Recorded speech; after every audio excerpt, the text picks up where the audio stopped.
안녕하세요. 사연에 빠지다의 DJ 민영입니다. 오늘 사연자는 이제 좀 마음 잡고 착하게 좀 살아보려고 했더니만 재수없는 동서들이 사람을 물로 보고 조롱하길래 제대로 참교육을 해줬다는데요. 과연 어떤 사연인지 들어보겠습니다. 오늘도 두 가지 사연 준비되어 있어요. 끝까지 함께 해주실 거죠? 그럼 오늘의 사연도 바로 시작해볼게요. 구독과 좋아요 잊지 말고 꾹 눌러주세요. 안녕하세요. 저는 30대 초반 유부녀입니다. 저는 결혼한 지 얼마 되지 않는 새댁이에요. 사실 어릴 때부터 운동만 해온 저는 워낙 왈가닥이라는 소리만 듣고 자라서 학창시절 내내 남자한테 인기가 별로 없었어요. 초등학교 때부터 중학교 때까지 육상을 했고 고등학교는 검도랑 유도를 했어요. 워낙 성격도 갈갈하고 여성스럽지 않아서 고등학교 때는 여자친구들보다 남자친구들이 훨씬 더 많았습니다. 그러다 집안에 큰일이 좀 있어서 제가 방황을 좀 했었어요. 고등학교 2학년 때 어머니가 교통사고로 갑작스레 돌아가셨거든요. 상대방 차량이 졸음운전을 해서 사고가 났어요. 정말 갑작스러운 사고였기 때문에 가족 모두가 오랫동안 충격에서 벗어나지 못했습니다. 특히 집안의 막내였던 제가 상태가 심각했습니다. 저는 한동안 학교에도 가지 못할 정도로 마음을 잡지 못하고 우울하게 지냈어요. 그때 제 성격이 많이 달라진 거예요.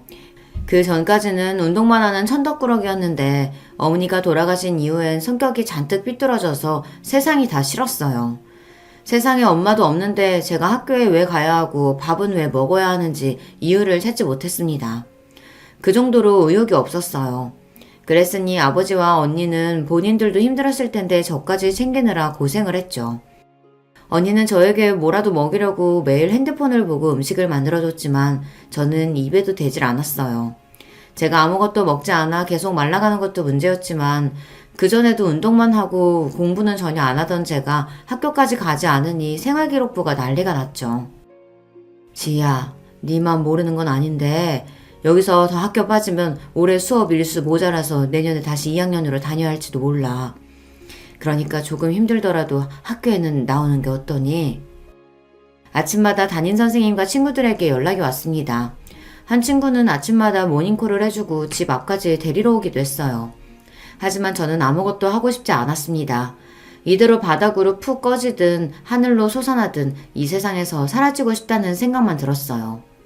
결국 저는 수업 일수를 채우지 못해 고등학교를 1년 더 다녀야 하는 상황이었어요. 그쯤 되니 아버지와 언니도 제 꼴을 봐줄 수가 없다며 학교는 무조건 나가야 한다고 다그쳤습니다. 너만 힘들어? 아빠랑 네 언니도 마음 다 잡고 또 잡고 간신히 버티면서 사는 거야. 안 그래도 힘들어 죽겠는데 너까지 보태지 마 제발. 그 전까지는 제가 무슨 짓을 해도 다 괜찮다고 받아주기만 하시던 아버지가 결국은 폭발을 하신 거죠. 아버지는 제발 학교에 가라고 제 손을 끌어당기면서 펑펑 눈물을 쏟았습니다. 저는 아버지가 그렇게 우는 모습을 처음 봤어요. 어머니가 돌아가셨을 때도 눈물을 애써 훔치며 꾹꾹 참으시던 아버지였는데 저를 와라 껴안으며 울부짖었어요. 지희야, 아빠도 너무 화가 나고 억울해. 하지만 제발 엄마가 원하는 건 이런 게 아니라는 거 너도 알잖아. 제발 정신 좀 차려. 아버지의 떨리는 어깨와 제 손등으로 떨어지는 아버지의 눈물이 제 가슴을 아프게 만들었습니다. 저는 아버지의 떨리는 어깨를 꼭 안아드렸어요. 그날 이후 간신히 정신을 차린 저는 학교에 갔습니다. 저보다 1살 어린 친구들과 학교에 다닌다는 게 쉬운 일은 아니었지만 그래도 아버지와 언니를 생각하며 성실하게 다녔어요. 다른 친구들보다 1년 늦게 고등학교를 졸업한 저는 대학을 진학하지 않고 1년간 배낭여행을 떠났습니다. 주변 친구들은 모두 저를 이해하지 못했어요.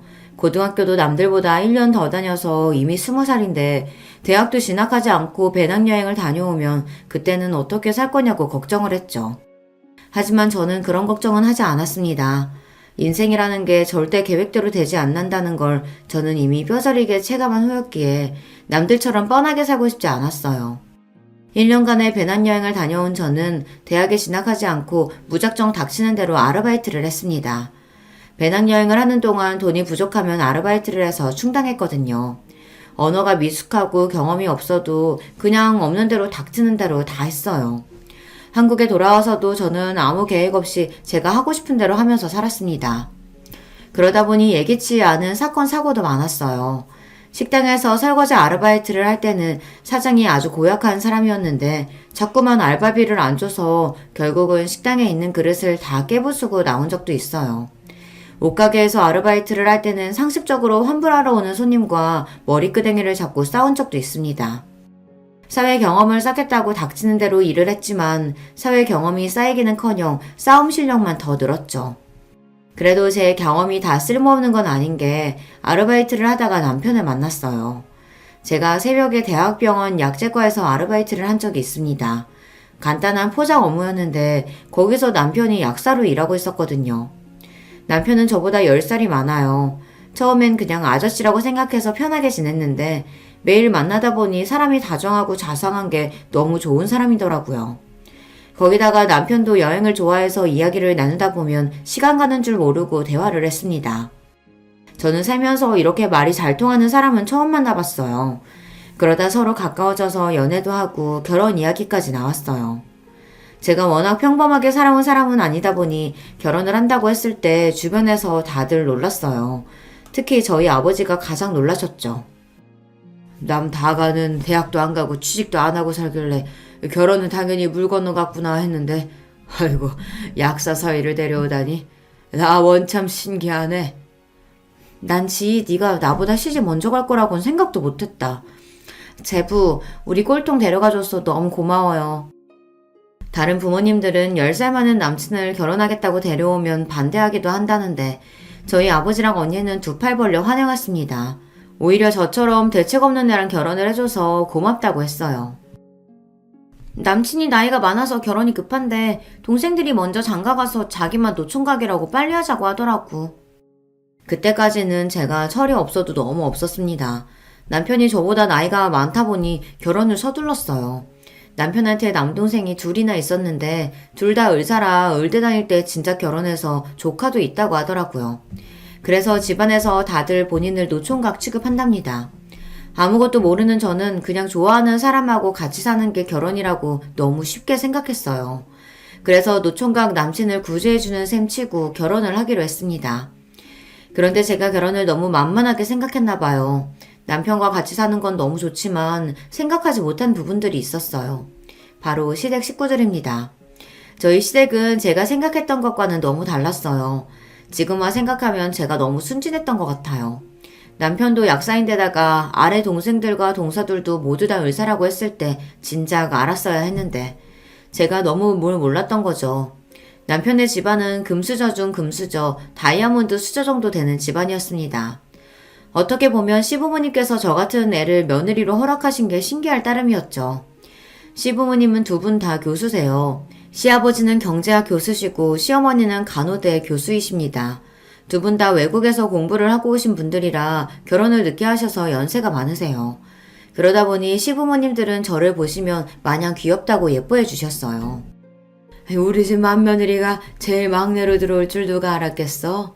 20대라 그런가 아기가 따로 없네. 제가 만으로 27살에 시부모님께 인사드리고 28에 결혼을 했어요. 그렇게 이른 나이는 아닌데도 시동생들과 동서들보다 제가 나이가 어리다 보니 시부모님들은 저를 아기 취급하시더라고요. 아이 그러게. 그래도 집안에는 순서라는 게 있는 거니까 나이는 어려도 둘째랑 막내가 깍듯하게 형님이라고 불러라. 너희도 형수님이라고 부르고. 저와 남편이 나이 차이가 많이 나다 보니 공교롭게도 남편 형제들과 동서들은 모두 저보다 나이가 많았습니다. 그때까지만 해도 서로 나이 차이가 있다 보니 금세 가까워지기엔 시간이 좀 걸리겠구나 싶었는데 제가 착각을 했더군요. 시동생들도 동서들도 애초에 저와 가깝게 지낼 생각이 없었어요. 시동생과 동서들은 저에 대해 잘 알지도 못하면서 제 나이와 하는 일을 듣고는 자기들 마음대로 저에 대한 편견을 갖고 무시하는 것 같더라고요. 결혼식을 치르고 얼마 되지 않아 시댁에 일이 있어서 가족들이 모두 모였어요. 식사가 끝나고 남자들은 볼링을 치러 간다길래 여자들끼리 커피를 한 잔 마시고 있었죠. 그때 작은 동서가 불쑥 저더러 이상한 질문을 하더라고요. 이제 결혼도 했는데 아직도 병원 약제과에서 아르바이트 한다면서요? 굳이 왜 그러는 거예요? 설마 아주버님이 생활비 안 줘요? 별거 아닌 질문이었지만 저는 괜히 기분이 상했습니다. 작은 동서 말투가 어딘지 묘하게 저를 무시하는 듯한 느낌이 들었거든요. 내가 일하는데 생활비를 뭐하러 받아요. 나 약재과에서만 일하는 거 아니고 옷가게에서도 아르바이트 하고 있어서 돈은 충분해요. 동서가 하는 말의 의도를 모르는 건 아니지만 저는 애써 모르는 척 제 생각대로 이야기를 했습니다. 성인이 된 이후 제가 취직을 안 하고 아르바이트만 한다고 했을 때 이해하지 못하는 사람들이 많이 상대했으니까요. 그러자 동서들이 자기들끼리 눈을 맞추며 실실 웃더니 막내 동서가 이해가 안 된다는 듯 제 어깨를 기분 나쁘게 톡 쳤어요.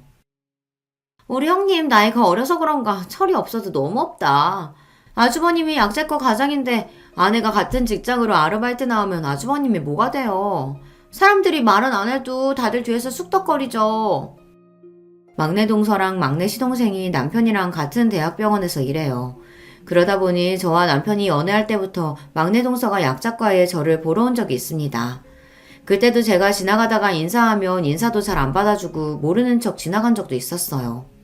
아마 제가 나이가 어리다 보니 남편이랑 대충 만나다가 헤어질 줄 알았던 것 같아요. 제 일인데 오빠랑은 무슨 상관이에요. 우리가 결혼했다고 제가 굳이 일을 그만둘 필요는 없죠. 어머, 고작 새벽에 나가서 아르바이트 하는 걸 가지고 일이라고 하니까 너무 웃긴다.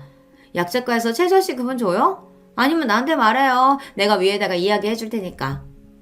설마 새벽에 나가서 일하는데 최저시급은 주겠지. 근데 요즘은 고졸이면 취직하기 많이 힘든가?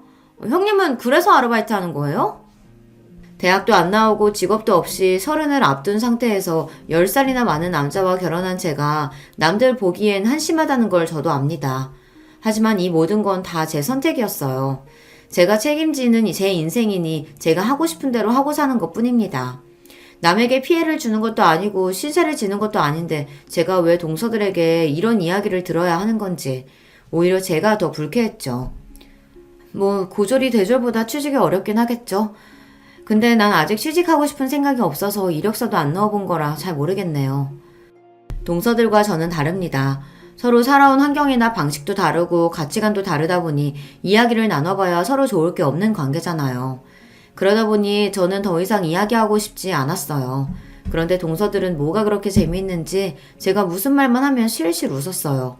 그것도 아주 기분 나쁘게 말이죠. 와, 형님 자신감이 대단하네요. 하긴 그래서 취집에 성공한 건가? 작은 동서의 입에서 나온 취집이라는 말이 저는 뭔지 몰라 의아한 표정을 지었어요.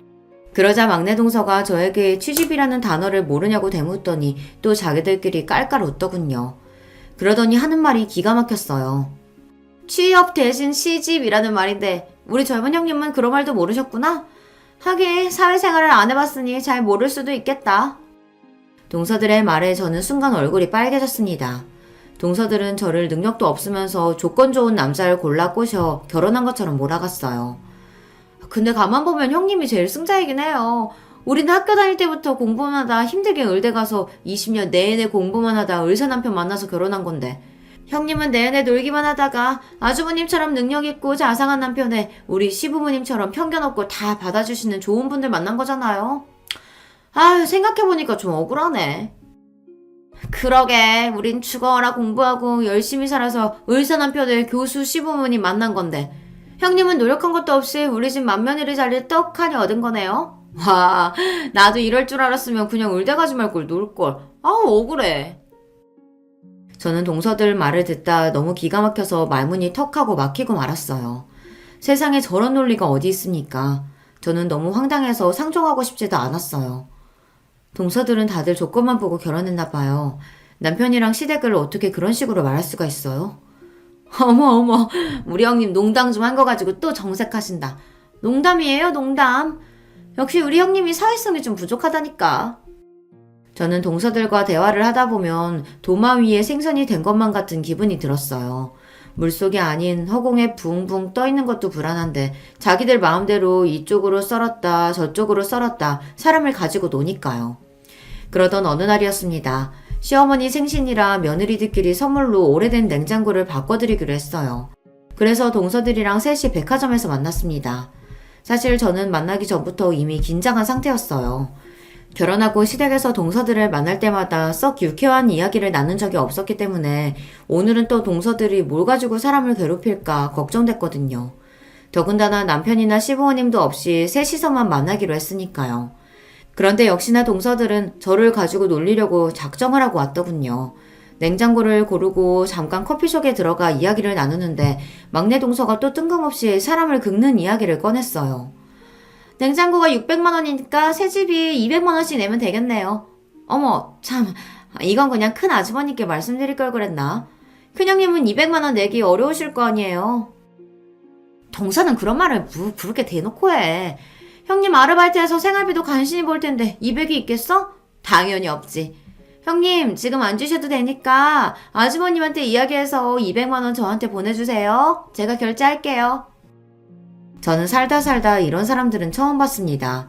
저는 초, 중, 고 내내 운동을 해서 그런지 한 번도 애들한테 놀림을 받는다거나 따돌림을 당한 적이 없어요. 가끔 남자애들이 놀려서 제가 발차기만 한 번 하면 다들 놀라서 그때부터는 일절 안 놀렸거든요. 물론 학교에 여자애들끼리도 서로 험담하고 괴롭히는 애들이 종종 있긴 했지만 그때는 어릴 때잖아요. 동서들은 40이 된 나이에 을사시기나 하는 사람들이 고작 이제 갓 30이 넘은 저에게 왜 이렇게까지 하는 건지 이유를 알 수 없었습니다.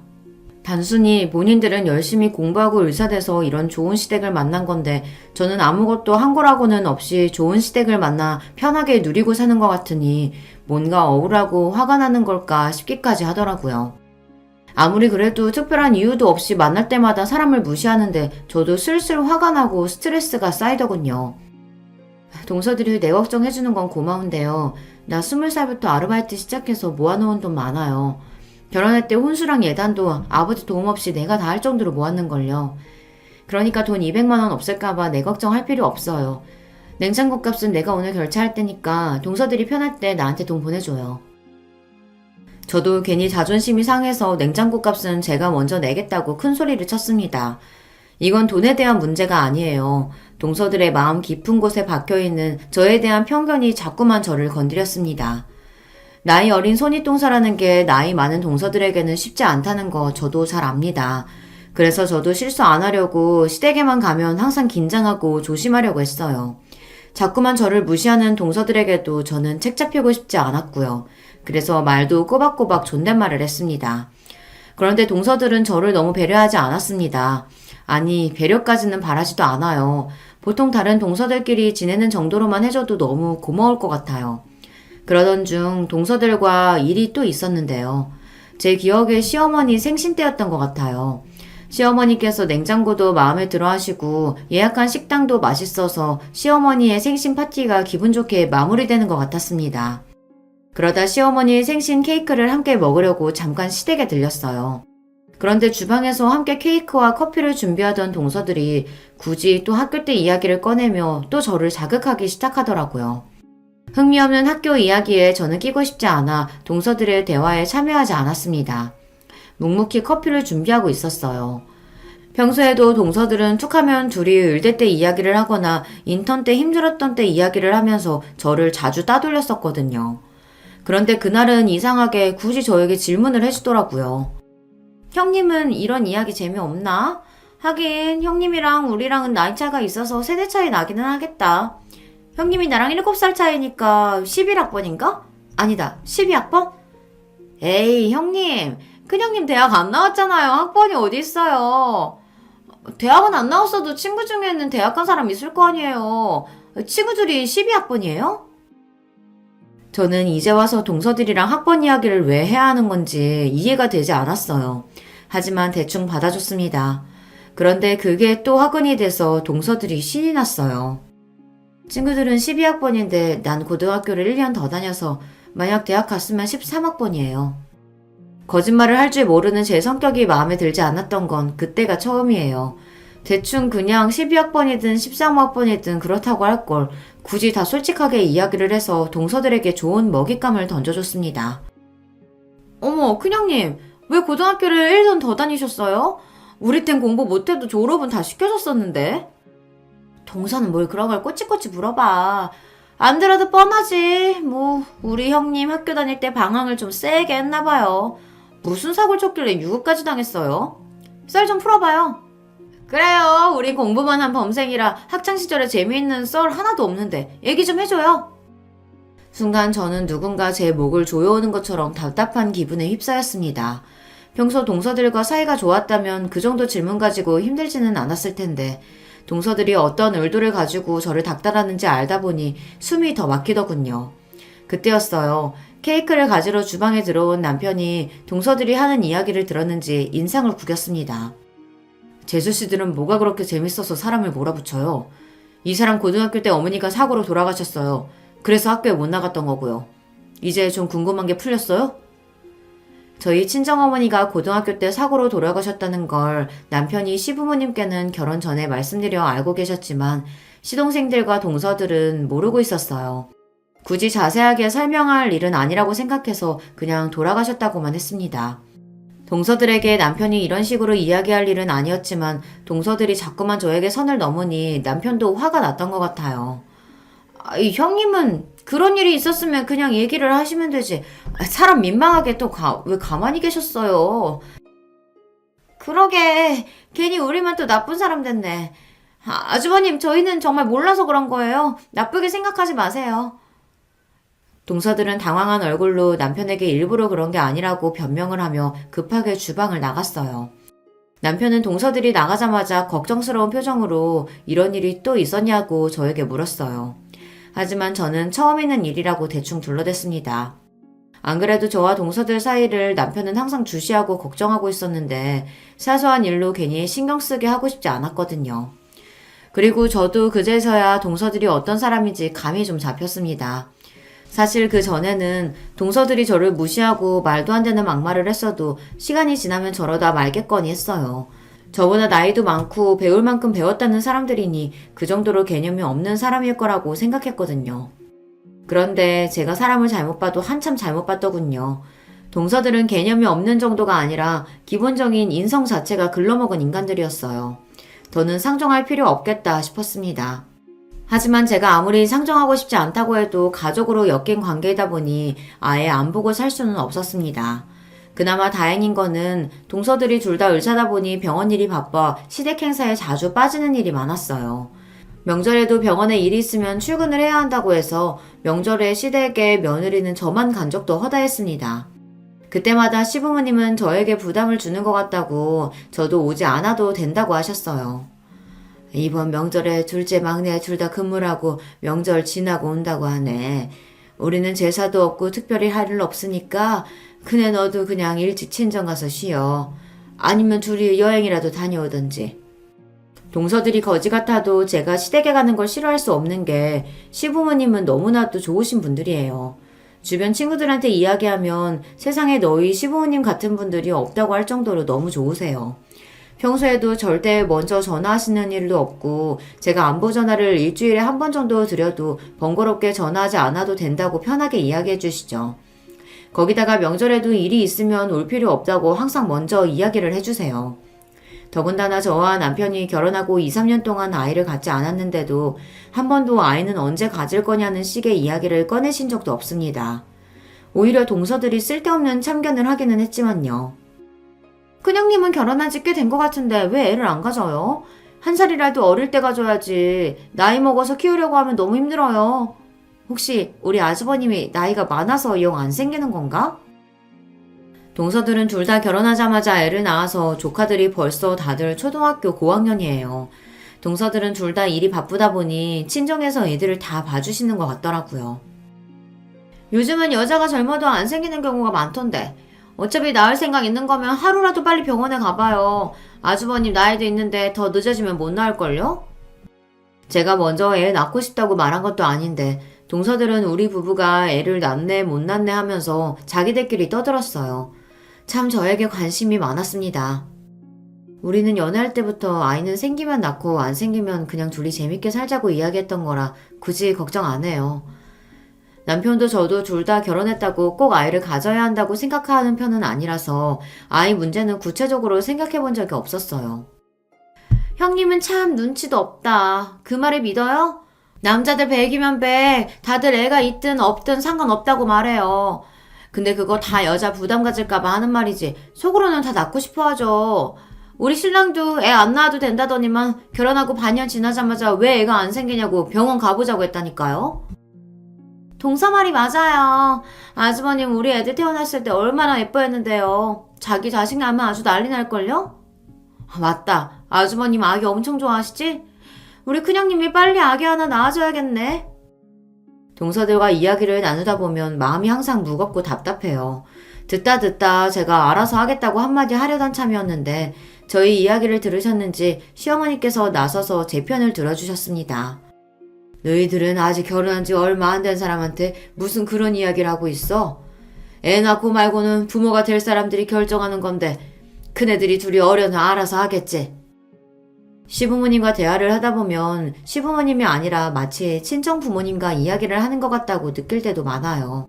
엄마가 일찍 돌아가셔서 제가 결혼한 모습을 엄마가 보셨다면 어땠을까 가늠이 되진 않지만 그래도 언제나 저를 먼저 생각해 주시는 시부모님이 있어서 마음이 든든했습니다. 그렇다 보니 저는 시부모님이 굳이 올 필요 없다고 하셔도 알아서 시댁에 자주 갔어요. 명절에도 오지 말라고 하셔도 제가 먼저 일찍 찾아뵙고 인사를 드렸습니다. 한 번은 명절에 저희 부부와 시부모님과 함께 여행을 가기로 했습니다. 동선애들은 다들 바쁘다고 해서요. 시아버지께서 전에 일본에 한 번도 가본 적이 없다고 하신 게 생각나서 일본 온천 여행을 제가 예약했거든요. 제가 20대 때 배낭여행으로 혼자 갔던 일본 시골 온천이 있었는데 너무 좋았었거든요. 역시나 시부모님도 너무 좋아하셨어요. 여행을 갔다 와서도 주변에 여러 번 이야기하실 정도로 너무 좋았다고 하시더라고요. 내가 미국이며 유럽이며 안 가본 나라가 없었는데 일본 시골에 가서 이렇게 즐겁게 지내다 나올 줄은 몰랐다. 비행기도 금방 가고 숙소며 음식도 너무 좋아서 시간 가는 줄 모르고 놀다 왔다니까.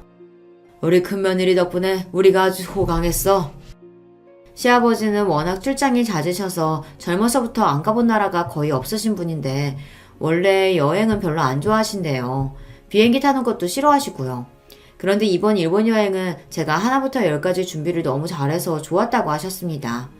물론 여행 준비하느라 고생한 저를 생각해서 하신 이야기라는 걸 알지만 그래도 가족들 앞에서 너무 좋았다고 계속 이야기를 해주시니 저도 뿌듯했어요.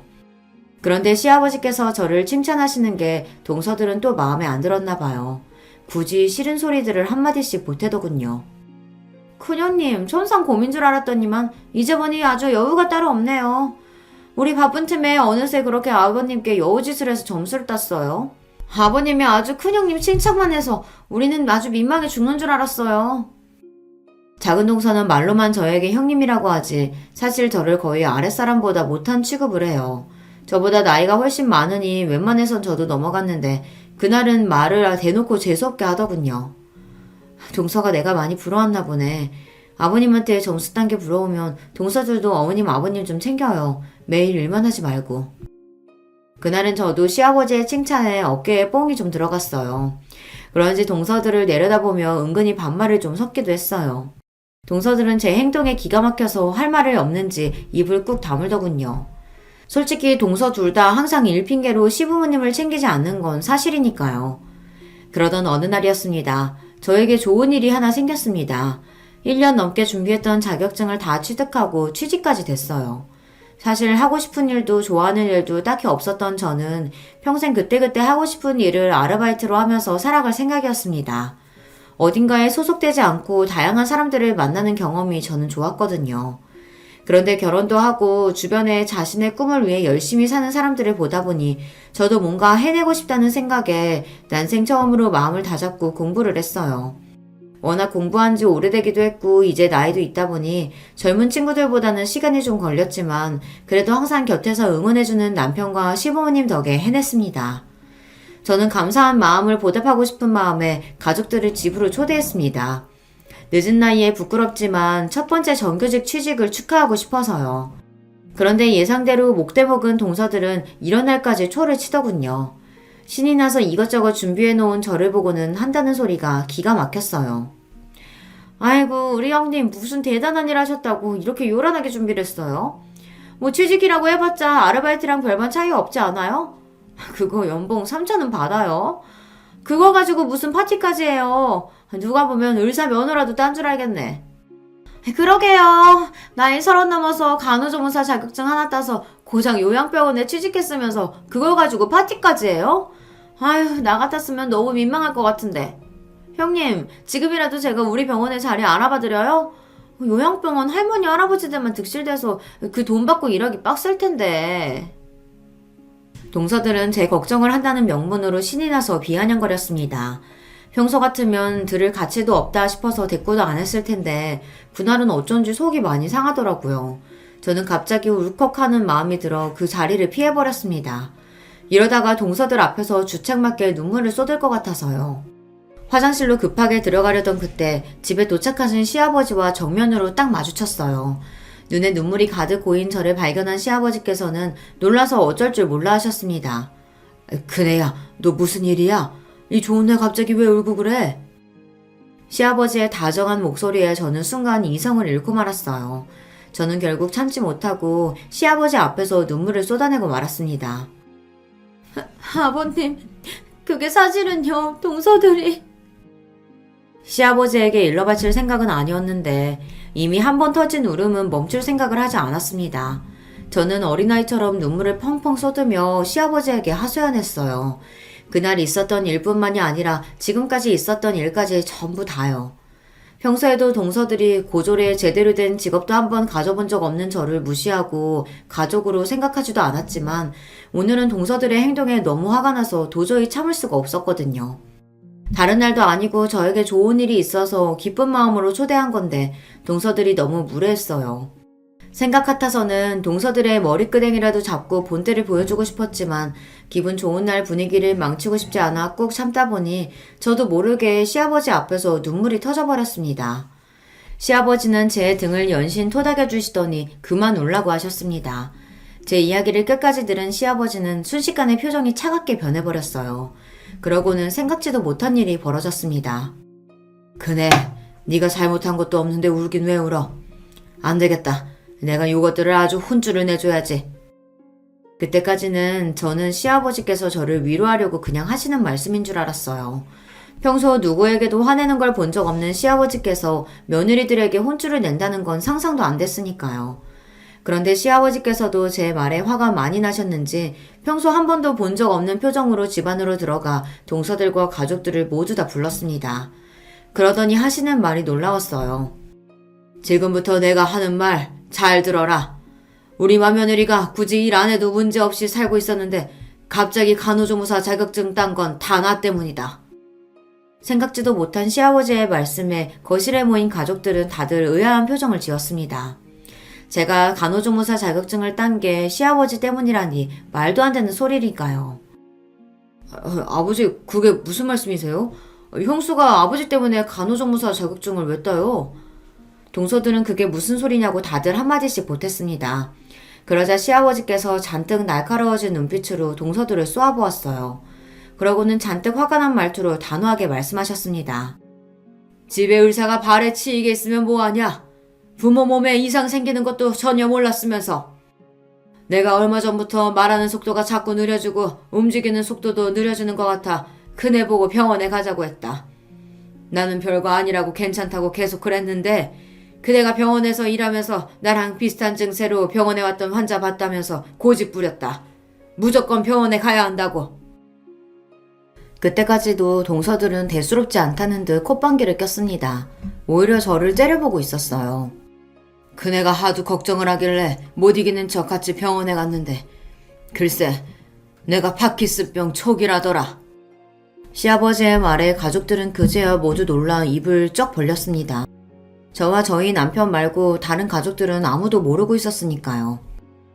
당신은 그렇게 중요한 일에 나한테까지 말을 안 하면 어떡해? 시어머니는 어떻게 본인에게도 말을 안 할 수 있냐며 눈물이 그렁그렁한 눈으로 시아버지의 손을 꼭 잡으셨습니다. 시아버지도 그럴 수밖에 없었던 게 시어머니께서 얼마 전 갑상선 저하증 진단을 받으셔서 계속 검사를 받고 있었고 하시던 일도 그만두고 쉬고 계셨어요. 그러다 보니 시아버지도 아프시다고 하면 시어머니께서 걱정을 많이 하실까봐 저와 남편에게 다른 가족들에게는 이야기하지 말라고 신신당부를 하셨습니다. 그네 덕분에 일찍 병원 가서 다행히 중요한 검사들은 다 받았다. 심각한 건 아니고 운동 치료하면서 약 먹으면 증세 호전된다고 하더라. 계속 치료받고 약 먹고 했더니 다행히 많이 좋아졌고. 아버님, 자식이 넷이나 의사인데 어떻게 저희한테 아무 말도 안 하시고 아무것도 모르는 형님이랑 병원에 가실 수가 있어요? 병원에 다녀오시자마자 저희한테 이야기를 하셨어야죠. 작은 동서는 뭐가 그렇게 억울한지 미간까지 구기며 저를 쏘아보더니 시아버지께 원망 섞인 소리를 해댔습니다. 마치 제가 일부러 말을 안 하기라도 한 것처럼요. 그 모습에 저는 절로 웃음이 튀어나왔어요. 이제와 저를 견제하는 동서의 태도가 기가 막혀서요. 너희한테 말을 하라고? 솔직히 이제와 말이지만 너희 매일 병원 바쁘다는 핑계로 나나 너희 시어머니한테 안부 전화라도 한 번 한 적 있니? 명절이고 생일 때도 일 있으면 당연하게 오지도 않아서 1년에 한두 번 볼까 말까인데 내가 그거 조금 아프다고 너희한테 뭐라고 말을 해? 시아버지는 그동안 동서와 자식들에게 서운했던 마음을 털어놓으셨어요. 에이, 아버님도 저희가 뭘 또 전화를 안 한다고 그러세요. 암튼 이제라도 알았으니까 우리 병원에 한번 오세요. 제가 정밀 검사 해드릴게요. 아니야, 동서. 파킨슨은 동서네 병원보다 우리 병원이 훨씬 유명하니까 내가 예약해둘게. 아버님, 우리 병원으로 오세요. 동서들은 그제야 본인들이 병원에 예약을 해둘 테니 자기네 병원으로 오라고 앞다투어 이야기했습니다. 그러자 시아버지께서 피곤하다던 듯 고개를 저었어요. 너희만 의사니? 나도 큰 병원에 아는 녀석들 친구들 많아. 다들 교수의 원장이야. 내가 아는 의사가 없어서 병원에 못 가겠어? 검사는 큰애랑 지겨울 만큼 받았으니까 너희는 신경 쓰지 말어. 아버지, 그럼 왜 그렇게 화가 나신 거예요? 사실 형수가 간호조무사 자격증 좀 딴 게 대단한 일은 아니잖아요. 그거 좀 이야기했다고 이러시는 거예요? 웬만해서 언성을 높이는 법이 없으신 시아버지께서 동서들이 저를 좀 무시했다고 큰 소리를 내시는 게 시동생들도 언짢았는지 불만을 토로하더군요. 그러자 시아버지는 다시 한번 한숨을 깊게 내쉬었어요. 아이고, 이 생각 없는 녀석들. 네 형수 어린 나이에 사고로 어머니 돌아가시고 내내 방황하며 지내다 여행 다니고 이런저런 아르바이트 하면서 여러 사람 만나면서 위로받고 버틴 사람이야. 그런 사람이 시아버지 나 아프다고 뭐라도 도와주고 싶다고 간호조무사 자격증까지 딴 거야.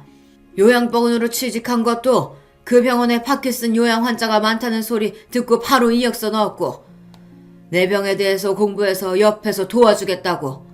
그 마음이 얼마나 기특하냐? 그랬습니다.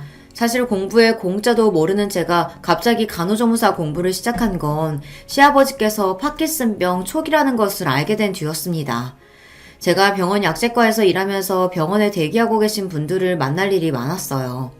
그분들을 보면서 느낀 게 당신이 아프신 것도 힘들 텐데 항상 자식들 눈치를 보신다는 겁니다. 김병에 효자 없다, 아프면 죽어야지 이런 마음에도 없는 소리를 하면서 애써 서운한 마음을 숨기시는데 그런 모습을 볼 때마다 저는 마음이 너무 아팠습니다. 자꾸만 돌아가신 어머니가 떠올라서요.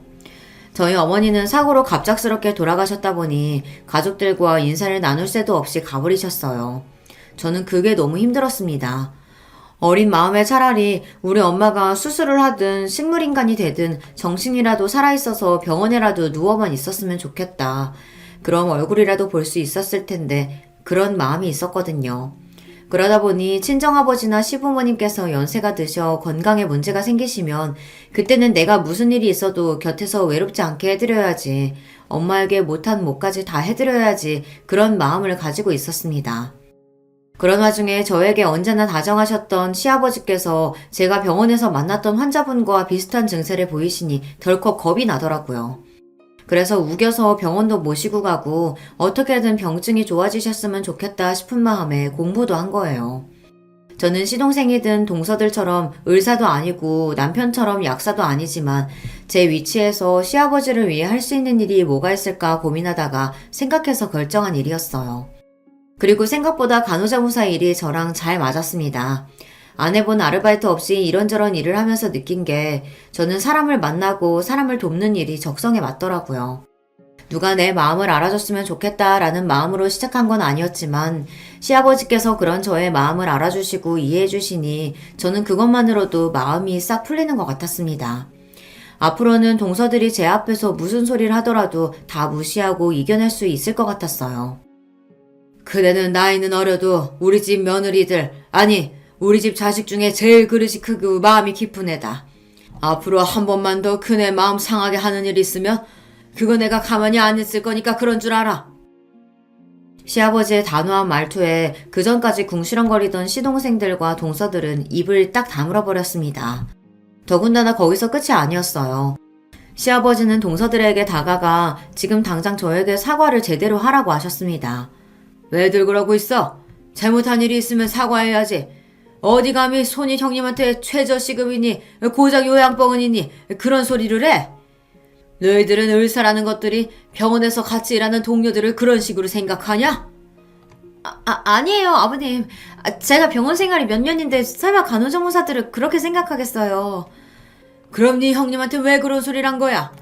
너도 모르게 그런 실언한 거면 얼른 지금 당장 사과해라. 막내 너도. 사과하라는 말에 동서들이 입을 다물고 쭈뼛거리니 시아버지께서 자리에서 벌떡 일어나 화를 내셨습니다. 얼씨구? 너희가 아직도 뭘 잘못했는지 모르는구나. 너희들은 스스로 좋은 대학 나오고 의사라고 뭐 되게 대단한 자식이고 며느리인 줄 아나 본데 나한텐 전혀 아니거든. 나도 사람이라 의사고 뭐고 나한테 잘하고 나 잘 챙기는 자식이 예뻐. 난 우리 큰며느리가 제일 예쁘고 좋으니까 앞으로 나 죽거든 내 재산은 다 큰애에게 줘야겠다.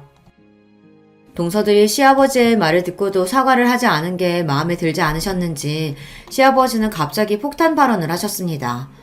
화가 나서 그냥 하신 이야기겠지만 시아버지는 당신의 재산을 모두 다 저에게 주겠다고 하셨어요.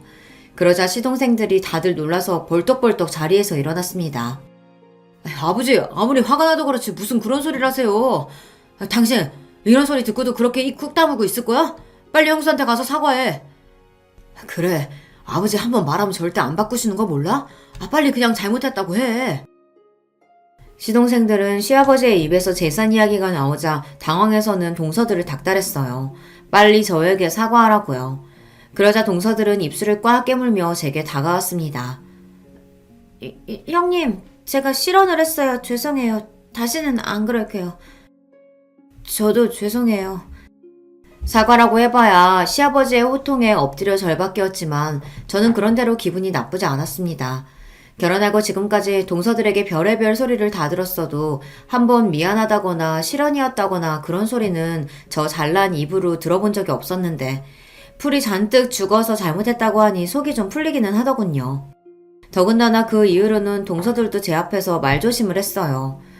대단하게 형님 대우를 해주는 건 아니었지만 그래도 전처럼 고졸이네 철이 없네 하는 식의 막말은 전혀 하지 않았고요. 제가 하는 일도 존중해줬습니다. 심지어 시아버지와 저와의 대화에 끼고 싶어서 안달이었죠. 아버님 아침도 안 드셨다면서요?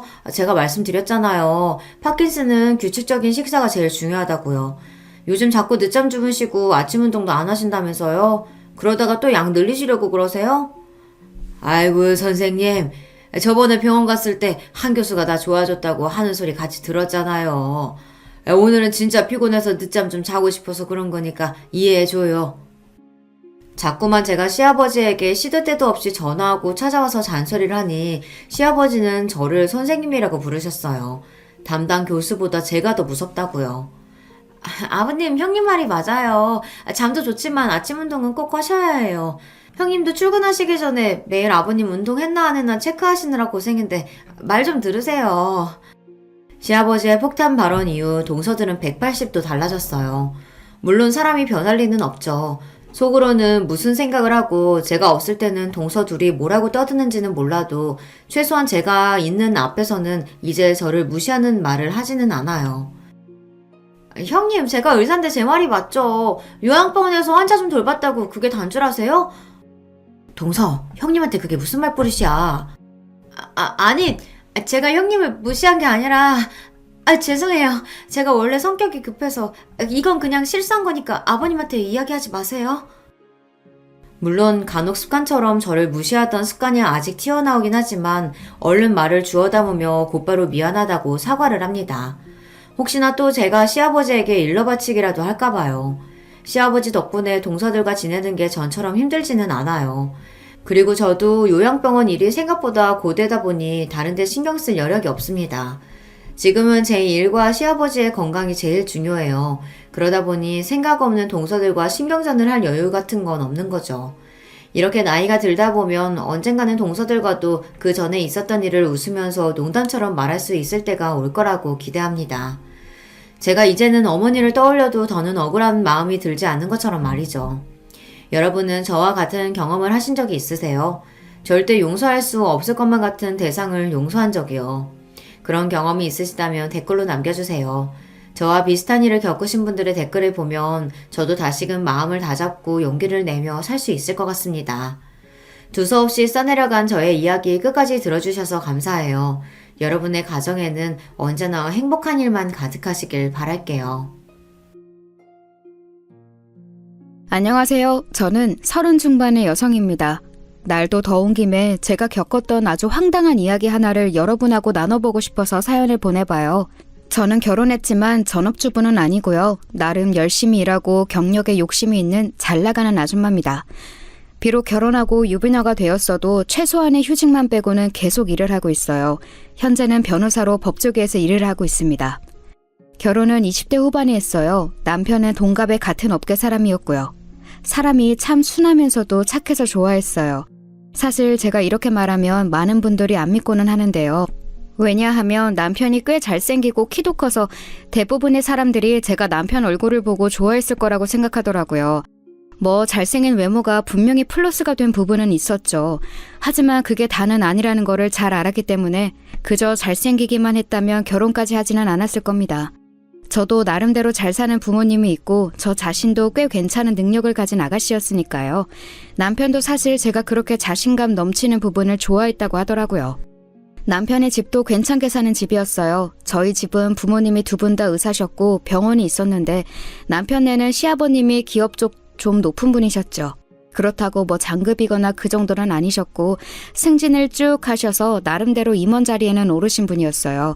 그런데 공기업이 메이저 공기업은 아니고 또 하위직에서 승진하셨던 터라 그렇게 소위 말하는 끝발이나 인맥이 좋은 타입의 임원은 아니셨던 거죠. 겉으로 보기에는 와 대단하다 하지만 실제로는 그냥 떨어지는 일 처리하기 바쁘셨던 직원에 가까운 임원이셨어요.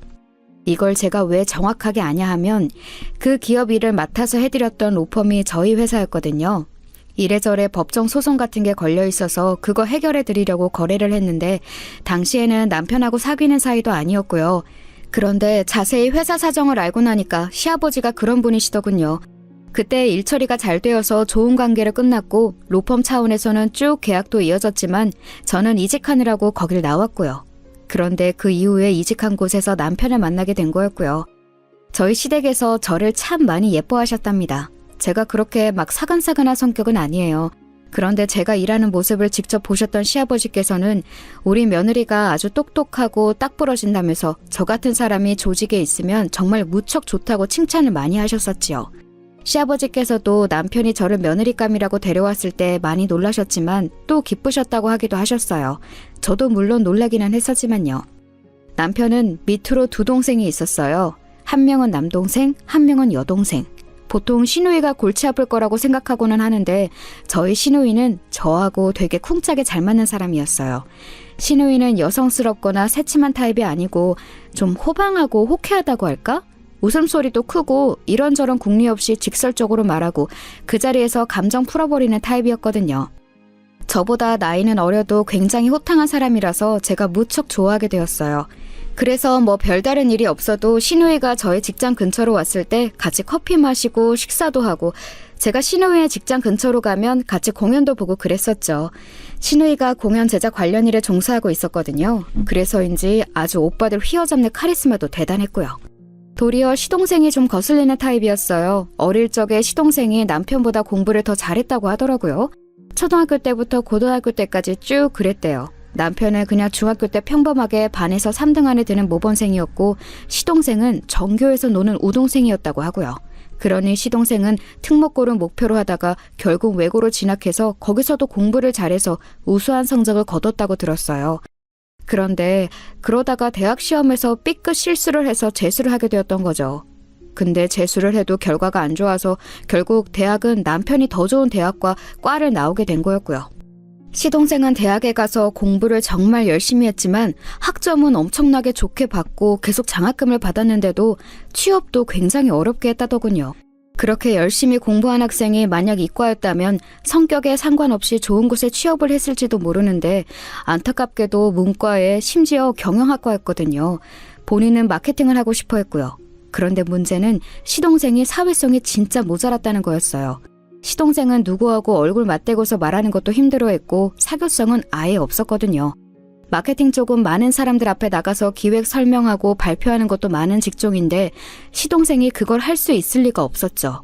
그러니 본인이 아무리 공부를 열심히 했다고 해도 학점이 아무리 좋아도 취업이 제대로 될 리가 없었어요. 스펙을 열심히 쌓기는 했는데 마케팅은 주로 공모전을 보지만 공모전 쪽 아이디어도 딱히 반짝이는 타입은 아니라서 그냥 노력으로 쌓는 스펙만 많았고요. 결국은 마케팅이 아니라 그냥 일반 경영 쪽으로 중견기업에 취직하더군요. 나름대로는 돈도 많이 주고 괜찮다고 하는 기업이었어요. 보통 그래도 거기 다니면 아 거기? 라고 일부 사람들이 이름을 기억하는 정도의 기업이었으니까요. 나름 나쁘지 않았죠. 그런데 문제는 시동생이 그렇게 대학 때부터 남편보다 못 나가기 시작하면서부터 남편을 질투했다는 거였어요. 남편은 되게 온화하고 남이 어떻게 잘 나가나 못 나가나 이런 것에 아예 관심이 없는 사람이었거든요. 그냥 누가 뭐라고 해도 그러려니 하고 지나가는 타입이었고요. 그런데 시동생은 자기가 열심히 노력하는 만큼 남보다 뛰어나기를 바라는 편이었어요. 그런데 고등학교 때까지 자기보다 못하던 형이 대학부터는 비교하지 못할 정도로 잘 나가기 시작하니까 시동생은 질투가 날 수밖에 없었던 거였죠. 남편은 시동생이 뭐라고 하거나 말거나 아무 생각 없이 넘어가는 사람이었는데 결혼하려고 가족들끼리 모두 만난 날부터 저는 시동생이 거슬렸어요. 남편이나 여동생의 시누이가 저렇게 성격 좋은 사람들인데 어째서 시동생만 저런지 알 수가 없더라고요. 시부모님도 다들 좋은 분이셨는데 딱 시동생 하나만 무척 거슬리는 타입이었어요. 시동생은 남편한테만 그렇게 질투를 한 것도 아니었었죠. 심지어 남편 부인, 그러니까 형수인 저한테도 질투를 하더라고요. 예, 제가 로펌에서 변호사로 법조계에서 일하고 있으니 그게 또 고가워 보인 것 같았어요. 나이는 남편하고 제가 동갑이니 시동생보다는 한 살 많았죠. 비슷한 나이에 저나 남편이나 훨씬 잘 나간다고 여겼는지 저한테도 아주 날카롭게 반응할 때가 많았어요. 제가 시부모님하고 저희 회사 이야기를 하고 있으면 인공지능으로 가장 먼저 일자리가 없어질 업종이 법조계라고 하면서 다른 직종으로 이직 알아봐야 하는 거 아니냐고 비웃을 때도 있었고 법조계라고 해도 뭐 판사처럼 변호사가 영향력을 미치는 건 아니냐고 할 때도 있었고 그랬어요. 말로 시동생 혼내는 건 솔직히 저한테 일도 아니긴 했죠. 그런데 대부분 시동생을 만나는 자리가 시부모님하고 같이 있는 자리였고 굳이 어른들 계신 곳에서 시동생하고 트러블 만들고 싶지는 않았어요. 시부모님도 못마땅했다며 들이받았겠지만 그것도 아니고 도리어 무척 좋은 분들이셨거든요. 며느리가 시부모님 인품이 좋다고 한다면 그건 틀림없이 좋은 거예요. 그 정도로 저희 시아버지하고 시어머니는 온화하고 다정한 분이셨거든요. 그래서 솔직히 저는 시동생이 결혼 못할 줄 알았어요. 처음 만난 사람하고 눈 마주치고 이야기도 제대로 못할 정도로 사회성이 떨어지는 남자가 심지어 외모도 별로였거든요. 남편은 키도 훤칠하고 사람이 번듯하고 의젓한 데가 있었는데 시동생은 아예 그런 면이 없는 사람이었어요. 왜소하고 마르고 키 작고 뭐 그런 건 상관없어요. 자기 관리 잘하는 사람들은 그마저도 자기 매력으로 승화시키는 남자들이 있으니까요. 그런데 그저 공부하고 뭐를 읽거나 보거나 하는 것에만 집착할 뿐이지 외모나 건강에 대한 자기 관리는 조금도 하지 않더라고요. 그렇다고 됨됨이가 온화하거나 반듯하기를 하나 그것도 아니고 운동은 전혀 하지 않아서 시간이 흐를수록 점점 더 거북목이 되어가는데 아랫배는 튀어나왔고요. 마른데도 아랫배가 나오는 체형이 그렇게 꼴보기 싫은 줄 그때 처음 알았어요. 그런데 저랑 남편이 결혼하고 나서 3년쯤 지났던 어느 날 시동생이 갑자기 결혼할 여자를 데리고 온다고 하더군요. 가족들이 다 같이 봤으면 좋겠다고 시동생이 요청했다기에 어쩐 일로 그런 생각을 다 했나 싶어서 남편하고 같이 바쁜 와중에도 시간을 냈어요. 시댁으로 와서 잠깐 차만 마시고 간다기에 그런가 보다 했죠. 시동생이 그 꼴에도 어떻게 신부감을 데려왔구나 우습기도 했고요. 와, 그런데 들어온 여자친구를 보니까 눈이 튀어나올 뻔했어요. 엄청나게 예쁜 미인이더라고요. 키는 거의 170 중반쯤 되는 것 같아서 심지어 시동생보다 한 4.5cm는 큰 것 같았고요. 구두 안 신고 맨발로 집안에 들어왔을 때 본 거니 거의 정확할 거예요. 게다가 거의 완벽하게 다듬어진 피부며 패션이며 보통 사람이 아니더군요. 제가 일하면서 일반인도 보고 연예인도 봤지만 분명히 연예계 쪽 관리를 받은 사람으로 보였어요. 그리고 충분히 그럴 만한 미모였죠. 눈은 크고 날씬하고 머리 길고 남자들이 거의 환장할 만한 외모더라고요. 시동생은 거의 그 여친한테 혼이 나간 것 같았어요. 제가 봐도 그러게 생기긴 했어요. 시동생은 예비동서에 비하면 정말 너무, 이런 말은 너무한지 모르겠지만 모자라 보였다고 해야 하나요? 예비동서 옆에는 잘생긴 배우가 서 있어야 할 것 같더라고요. 멋진 남배우 아니면 재벌 총수라든가 그 정도로 미인이었어요. 물론 예비동서 곁에 진짜 연예인 여배우가 서 있으면 또 어땠을지 모르겠는데 저희는 항상 연예인을 보는 게 아니잖아요. 일반인 기준으로 맞춰져 있는 눈에는 그 정도로 예뻐 보였던 거였죠. 그러니 시동생은 대체 어땠겠어요. 그리고 거기에 더해서 시동생이 어깨에 아주 힘이 잔뜩 들어간 게 보이더군요. 엄청난 미모의 아내감을 데려왔으니 거기에서부터 일단 저와 저희 남편한테 이겼다고 생각하는 게 눈에 보였어요. 솔직히 좀 웃기기는 했거든요. 아니 예비동서가 미인인 건 맞지만 그게 뭐라고 저희 부부한테 우월감을 느끼면서 웃으대는지 말이에요. 웃기잖아요.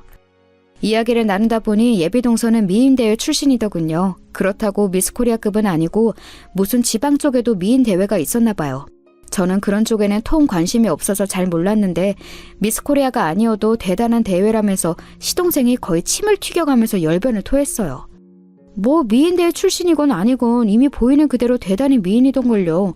그 스펙을 굳이 안다고 해서 달라질 건 없었지만 저나 남편이나 어쨌든 가족이 될 사람이니 열심히 칭찬하면서 장단을 맞춰주었습니다. 새로 만난 사람이 기분 좋아서 나쁠 건 없었으니까요. 예비동서는 전체적으로 새침하다는 인상이었어요. 별다른 말도 없이 그냥 고개만 까딱거리면서 앉아있더라고요. 보통 예비 며느리로 시댁 식구들 뵐 때는 좀 싹싹하게 웃기도 하고 사근사근하게 이야기도 하고 그렇지 않나요? 저도 그다지 사근거리는 성격은 아닙니다만 처음 시부모님하고 시동생, 시누이 볼 때는 제 사교성을 바닥부터 다 끌어내서 있는 힘을 다해 상냥하게 말했어요. 사실 평생 동안 같이 볼 사이인데 처음에는 서로 성의를 다하는 게 맞다고 생각하기도 하고요. 그런데 예비동서는 뭐랄까 누구나 자기 비위를 맞춰주는 게 익숙한 얼굴을 하고 있다고 할까요? 사실 그 정도 미인이면 주변을 둘러싼 남자들이 죄다 예비동서 비위를 맞추기는 했을 거예요. 당연하죠. 하지만 시댁 식구들까지 그럴 것을 기대하면 안 되는데 뭔가 착각하고 있는 것 같더라고요. 사실 저는 거기서부터 일단 좀 빈정이 상했었죠. 제가 빈정이 상하든 말든 일단 시동생이 하도 적극적이라서 결혼은 바로 빠르게 진행되었어요. 결혼식에서도 동서가 너무 예뻐서 마치 모델이 웨딩드레스 입은 것 같다면서 모두가 수군거렸죠. 동서가 미인이라서만 이야기가 나온 건 아니었어요. 키가 큰 동서가 굽이 낮은 구두를 신었는데도 키가 작은 시동생은 거의 하이힐 수준의 구두를 신어야 했거든요. 보는 사람들 누구라도 다 눈치챌 수 있을 정도로 높은 신발이었어요. 거의 계단이더라고요. 심지어 버진로드 걸어 나오다가 한 번 삐끗해서 진짜 위기의 순간이 있었는데 어떻게 그래도 중심을 잡아서 그나마 엎어지지 않았어요. 솔직히 엎어지는 걸 봤으면 좀 웃기긴 했겠다 싶더군요. 너무 심술 맞을 수도 있지만 제 결혼식 아닌데 어때요? 게다가 그렇게 얄밉게 구는 사람인데요. 웨딩 사진도 한껏 키 속임을 해서 찍어놓고 구두는 거의 계단 수준으로 높게 신어놓고 하여간 웃겼어요. 동서는 시동생이 그렇게 많이 좋지는 않은 것 같더라고요. 그냥 만나본 중 괜찮은 사람이고 또 성실한 사람이기는 하니까 결혼한다는 느낌? 직접 동서가 말한 것은 아니지만 제가 느끼기에는 그랬어요. 사실 동서 정도의 미모면 들이대는 남자가 진짜 많았을 텐데 시동생처럼 솔직히 볼품없는 남자한테 결혼을 허락한 이유가 궁금하긴 하더라고요. 그리고 솔직히 불쾌했던 점은 하나 더 있었어요.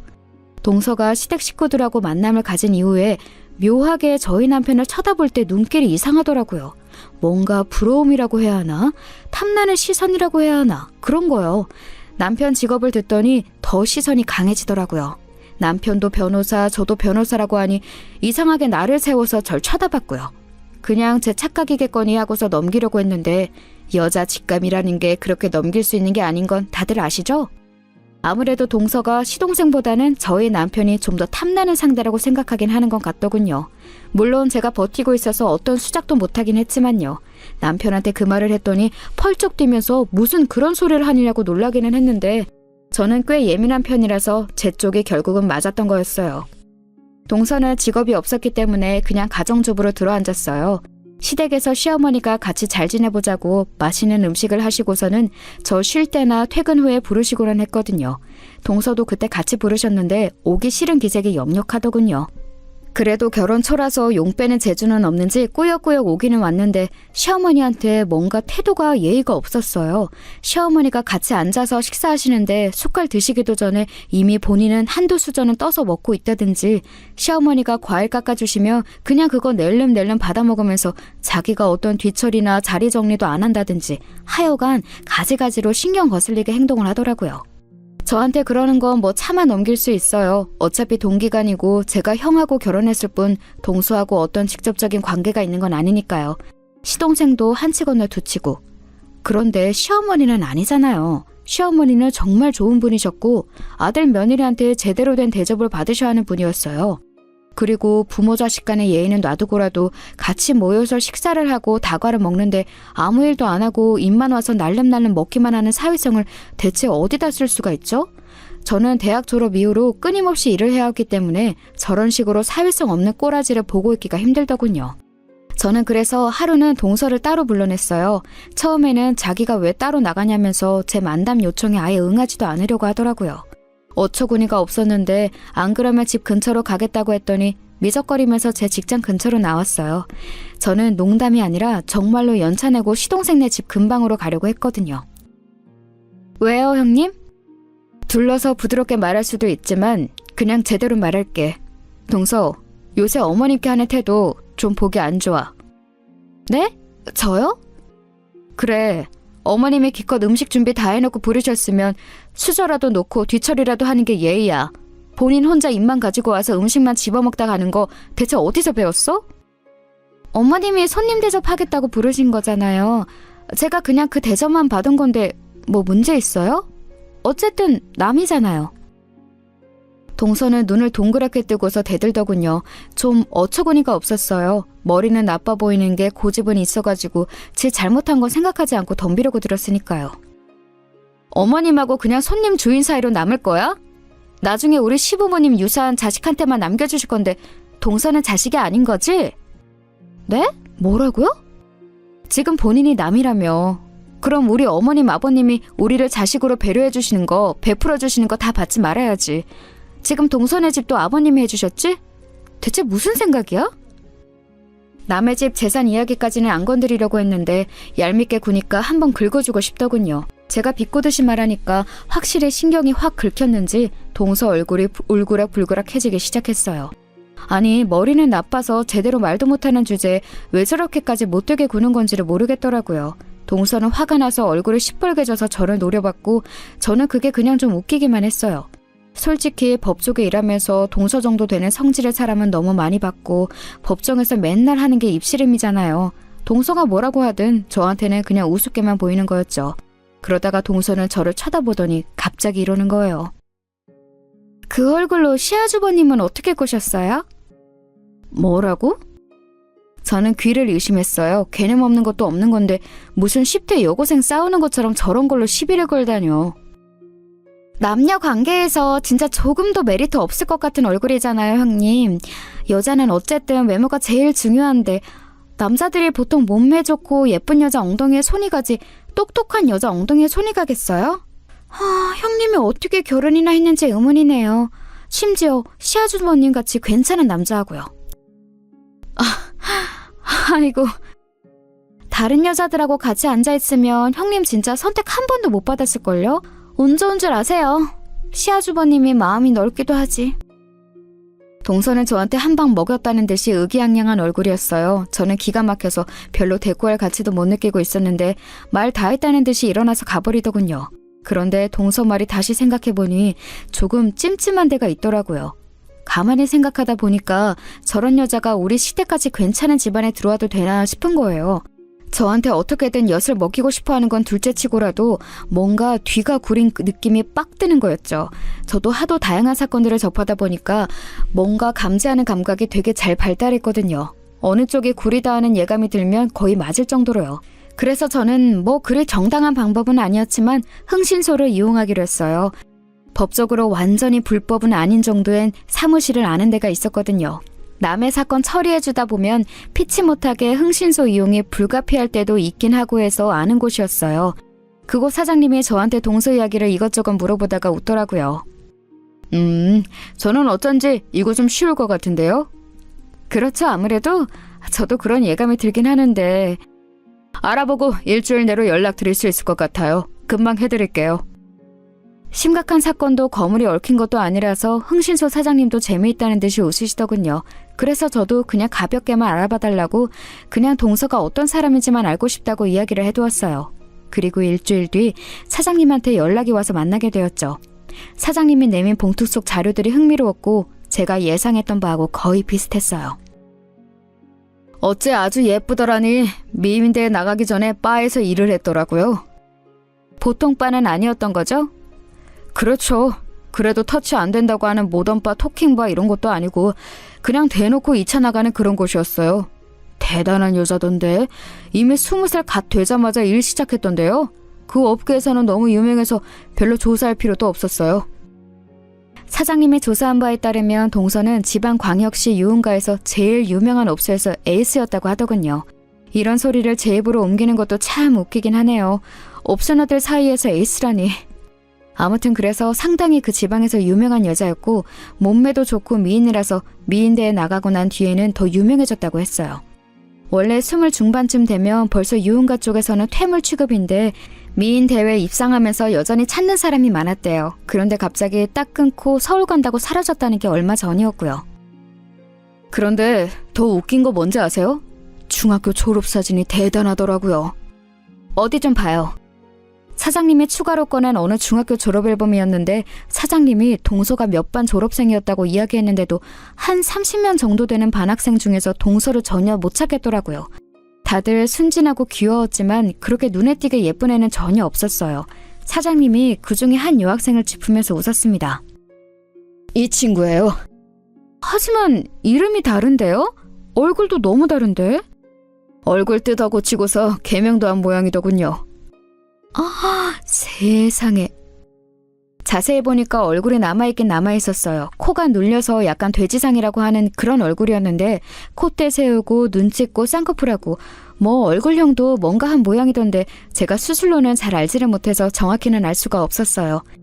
사장님이 뭔가 더 한참 이야기를 해주었는데 알아듣지도 못했고요. 얼굴이 정말 대격변을 했더라고요. 아주 미세한 인상 외에는 남아있는 게 없었고 이름까지 바꿔버려서 진짜 같은 사람이라고는 상상하기가 힘들었어요. 저도 아마 사장님이 말해주지 않았다면 전혀 몰랐을 사진이었죠. 고등학교 시절에 벌써 수술 여러 번 한 모양이던데 개명은 20 되었을 때 했나봐요. 그래서 고등학교 앨범에는 원래 이름에 예뻐진 얼굴이 남아있더군요. 이런 사람이 한둘이 아니긴 하지만 굉장히 극단적인 케이스예요. 와, 이러고서 저희 시동생 낚아가지고 팔자 피려고 한 거였군요.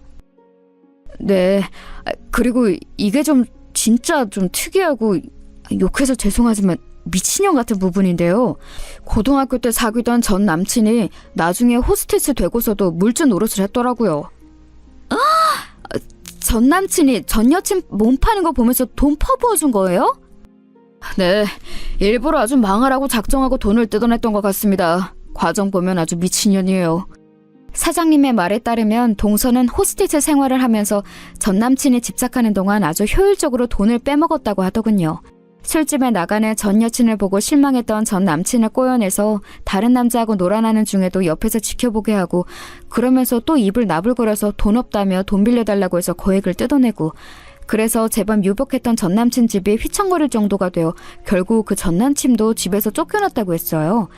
사장님이 그 전 남친 사진도 보여줬는데 어딘가 시동생하고 인상이 비슷한 게 어디 가서 호구 잡히기 딱 좋은 인상이더라고요. 그런데 그 말을 들으니 좀 걱정이 되더군요. 시동생은 꽤나 허술하고 덜 떨어진 인간인데 동서한테 휘말려서 간이고 쓸개고 다 빼줄 게 확실했거든요. 야근 척은 혼자 다 하지만 결국 세상 물정은 아무것도 모르는 인간이라서요. 저러다가 시댁에도 여파가 미치며 결국 저와 남편도 피해를 입는 건 가정사실이니 제가 걱정될 수밖에 없었죠. 하지만 일단은 그냥 조용히 있어보기로 했습니다. 저희 집 문제도 아니고 일단 한 치 건너 두 치인 시동생네 일이었으니까요. 흥신소를 이용해서 뒷이야기를 캔 것도 가능하면 알리지 않고 지나가고 싶었죠. 그대로 동서가 조용히 살면 좋은 일이지만 분명히 아닐 것 같다는 확신도 있었어요. 그렇게 동서네하고 신경전 아닌 신경전을 벌인 이후 몇 달이 지났습니다. 시부모님도 그 사이에 동서가 너무 건방지게 굴고 시동생이 그걸 편들어주느라고 말도 안 되는 소리 짓거리는 걸 너무 많이 보셔서 정이 많이 떨어지신 것 같더라고요. 원래 시부모님이 굉장히 다정하고 좋은 분들이셨는데 동서한테는 버티실 수가 없는 것 같았습니다. 사실 저는 그걸 옆에서 지켜보면서 과연 과거가 더러웠던 여자는 티가 나는구나 싶기도 했어요. 아무리 보통 일반 사람처럼 행동하려고 해도 싼 티가 나더라고요. TV를 같이 보다가 예쁜 여자가 좀 노출이 심한 옷을 입고 나온 걸 보면서는 남자 꼬시려고 저런 걸 입고 나왔다든가, 저 여자 연예인 진짜 얼굴 다 갈아엎었다든가, 심지어 가슴 성형 몇 천만 원 들여서 한 거 다 알고 있다든가 하는 소리를 끝도 없이 늘어놓더군요. 시어머니도 참 교양 있고 고상하신 분이라서 그런 말을 들으면 어떻게 반응해야 할지 모르겠는 얼굴이 되셨고, 신우이는 곧장 사자오라도 지르고 싶은 얼굴이었지만 애써 참는 게 눈에 보였어요. 그럴 때 제가 가만히 보다가 슬쩍 찔러보기도 했었죠. 동서 참 성형에 대해서 잘하네? 해봤나 봐? 네? 아니 형님, 무슨 말씀을 그렇게 하세요? 진짜 예의 없이. 어머, 아니면 아니라고 하면 되지 왜 화를 내? 이상한 사람이네. 동서는 화들짝 놀라면서 불같이 화를 내는데 저는 왜 그러는진 모르겠다는 것처럼 어깨를 으쓱거리면서 반응했죠. 솔직히 수가 빤히 보여서 재미있기는 하더라고요. 꼭 그런 이야기만 하고 나면 여자는 외모가 다라느니 성형이라도 해서 예쁜 게 낫다느니 자연인보다는 성형 미인이 훨씬 값이 많이 나간다느니 하는 이상한 소리를 하고는 했었어요. 신우이는 그런 말을 들으면서 가재미 눈은 떴지만 제가 은근슬쩍 말려서 간신히 참고는 했었죠. 만약 그냥 두었으면 어지간히 동서하고 신우이하고 싸웠을 거예요. 하지만 동서는 사실 싸울 가치가 없는 사람이었기 때문에 신우이한테도 굳이 말대꾸하지 말라고 제가 말렸었죠. 그런데 조용하게 지나갈 리가 없다는 제 예감이 사실이 된 날이 왔어요. 어느 날 시댁 식구들이 전부 모인 날이었는데 동서 얼굴하고 시동생 얼굴이 다 무척 어둡더라고요. 좀 둔한 편인 남편이 의아하다는 듯이 물을 정도였어요. 재수씨, 무슨 일 있어요? 별로 기분이 안 좋아 보이네. 말했다시피 동서는 희한할 정도로 저희 남편을 좋아했거든요. 남편이 그렇게 관심을 보이면서 묻자 동서는 금방 빵긋 웃으면서 고개를 도리질 치더군요. 아유, 아니에요. 별일 아닌데 그냥 좀 신경을 거슬리는 게 있어서. 왜요? 뭐 부부 사이 이래요? 무슨 일 있으면 나한테 일러요. 혼내줄게요. 남편은 허허 웃으면서 그렇게 말했고 동서는 무슨 생각을 하는지 눈을 굴리더라고요. 그러더니 갑자기, 정말 갑자기 얼굴을 일그러뜨리면서 금방이라도 울 듯한 표정을 했어요. 그건 아니고요. 요즘 좀 이상한 사람이 쫓아다녀서요. 이상한 사람? 형, 진짜 이상한 남자가 하나 붙었어. 스토커인가 봐. 시동생은 아주 불안하다는 듯한 말투로 신경질적으로 말했습니다. 동서는 이상하게 가련한 척, 연약한 척을 하면서 남편한테 몸을 기울이고서는 애교 섞인 말투로 털어놓았죠. 그게 저 예전에 알던 사람인 것 같긴 한데요. 자꾸만 집 앞에서 기다리고 있고 우편함에 이상한 물건을 넣어놓고 무서워 죽겠어요. 며칠 전에는 지하주차장에서 기다리고 있더라고요. 아니 정말이에요? 야, 너는 남편이 되어가지고 그거 하나 처리 못해주고 뭐하냐? 이 사람 좀 겁이 많아서 시아주버님이 좀 도와주세요. 변호사시잖아요. 동서는 애절한 말투로 말하면서 살짝 눈가를 닦더군요. 에휴, 눈물도 안 나더만. 시동생은 동서가 그렇게 말하는 걸 듣고서는 얼굴이 시뻘개졌는데 눈치 없는 남편은 동서의 최선을 다한 아양도 알아차리지 못하고서 고개를 갸우뚱거리더라고요. 아니, 근데 남편이 있는데도 스토킹하는 놈이 있다고요? 완전 악질인데? 그러니까요. 진짜 무서워 죽겠어요. 도련님이 처리해 주셔야지. 도련님이 요새 주짓수 배운다면서요. 가서 목 졸라버려요. 그 말을 했더니 시동생 얼굴이 더 벌개지더라고요. 그때쯤 시동생이 자기가 주짓수 배운다고 근육 엄청나게 늘었다면서 자랑스러워하고 만날 때마다 그 소리를 했거든요. 솔직히 꼴 보기 싫었는데 그 말 꼬투리 잡혀서 아무 말도 못하는 걸 보니 고소하더군요. 동서는 제가 옆에서 시동생한테 꼽을 주거나 말거나 남편만 보고 있고 남편은 아무것도 모르고 이상한 놈이라면서 고개만 갸웃거리게 바쁘고. 그래서 말인데 주말 저녁쯤에 저희 집 오셔서 저녁 드시지 않을래요? 물론 형님도 같이요. 바쁘시면 안 오셔도 되지만. 그래? 난 안 바쁘고 우리 신랑은 바빠서 말이야. 여보, 이번 주에 또 공판 있댔지? 아유, 그렇지. 요새 밀물이야. 왜 이렇게 일이 많지? 그따위 일 뒤처리에 남편을 빌려줄 생각은 없어서 제가 남편을 얘기로 돌리자 단순한 남편은 곧장 일에 대해서 투덜거리기 시작했어요. 단숨에 화제가 돌아가 버린 동서는 분해서 그런지 얼굴이 벌개지더군요. 그런데 그때 아파트 현관 바깥에서 뭔가 소리가 들려왔어요. 같이 둘러앉은 시부모님, 동선에 저희 부부까지 다 멈칫하고 돌아볼 정도의 소리였죠. 어떤 남자가 열어달라고 외치고 있었어요. 뭐야? 누구야? 저기 그 스토커 아니야? 세상에, 그 인간이 시댁까지 쫓아왔다고? 세상에, 끔찍하라! 저도 순간 아연하더라고요. 아니, 아무리 스토커라고는 해도 자택도 아니고 시댁까지 쫓아오다니 쉽지 않은 일이잖아요. 저런 놈이 혹시 흉기라도 들고 있으면 어쩌나 겁이 덜컥 나더군요. 저도 평소 겁이 많은 성격은 아닌데 워낙 흉흉한 사건도 많고 하니까요. 남편도 그런 생각이 들었는지 은근슬쩍 일어나서 식탁 의자를 들었고요. 뭐 흉기 가진 미친놈하고 상대하기엔 의자가 좋은 선택이긴 하죠. 일단 다들 긴장한 채로 시동생이 일어나서 나가 문을 열었어요. 그런데 거기 정말로 남자가 한 명 서 있었는데 제가 봤던 얼굴이더라고요. 그 흥신소 사장님이 보여줬던 사진 속 남자, 동서의 전 남친이자 전 손님이었던 그 남자요. 재미 좋아? 나 버리고 재미 좋냐고. 왜 이러시는 거예요? 저 남자 전 몰라요. 모르는 남자인데 저러는 거예요. 동서는 그렇게 말하면서 남편 뒤로 숨더라고요. 남편 셔츠 잡고 뒤에 착 붙어서 숨지만 않았어도 제가 참았을 텐데 그 꼬라지를 보니까 저 화상을 우리 시댁에서 치우지 않으면 제가 평생 속이 터지겠구나 그런 확신이 들었어요. 그리고 저는 저 여자를 치울 방법도 알고 있었죠. 너 내 여친이었잖아. 내가 너한테 돈을 얼마나 드렸는데. 어머나, 돈을 드려요? 그게 무슨 소리람? 남자는 척 보기에도 이미 눈이 시뻘개져서 제정신이 아니더라고요.